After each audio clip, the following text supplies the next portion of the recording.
Hello, welcome po ulit sa aking YouTube channel. Ngayon may panibagong video na naman po akong isi-share sa inyo tungkol po sa paggawa ng chicken tocino. Ngayon, umpisa na po natin. Ito, nagmi-measure ako ng isang cup ng pineapple juice. Ito, sweetened to siya. At ito naman, ketchup. Ang flavor nitong ketchup nito ay banana. Banana tamis anghang. Yan, pwede din po yun. Para medyo konting hint ng spicy yung ating tocino. Yun, isang cup, no? Tapos, ang isang cup nito, yun, pineapple juice. Tapos, banana ketchup. White sugar or brown sugar. More on ginagamit dito, brown sugar. Ay, yung ginagamit ko dito, white sugar.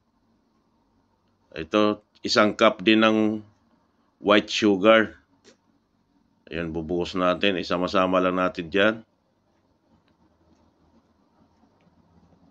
At ito pa, 25 grams ng garlic. Finely chopped siya. Hindi naman siya masyadong pinong-pino na nagtutubig ng pagcha-chop ng garlic. Kasi pagka pinong-pino, masusunog yun pagka niluluto natin.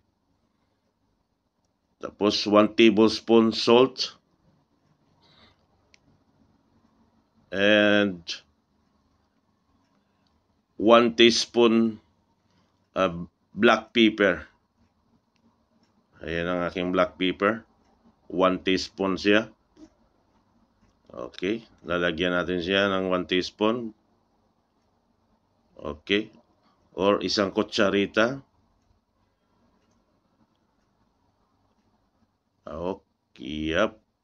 At ating siyang i-melt para talagang magme-melt yung sugar. Tsaka yung salt natin. Kasi pagka nilagay natin ang manok na hindi siya melted yung sugar tsaka salt, pa hindi magka-balance yung lasa. Baka merong tamis tapos medyo maalat. Kailangan melted siya. At ngayon ilalagay na po natin yung ating chicken breast na hinihiwa ko siya ng manipis. Para dali siyang maluto pagka niluluto na.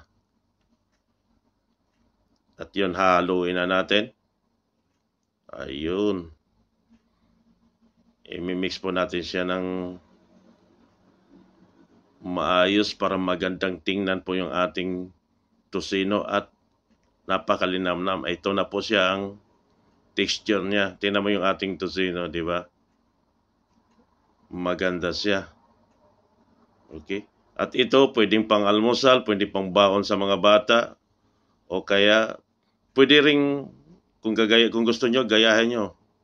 Pwede nyo pagkakitaan. Hanggang dito na lang po. At sana nag-enjoy po kayo dito sa bagong ina-upload ko pong video. At maraming salamat po sa inyo. At pakibisita na po ang aking Facebook page, Renan Kitchen 47.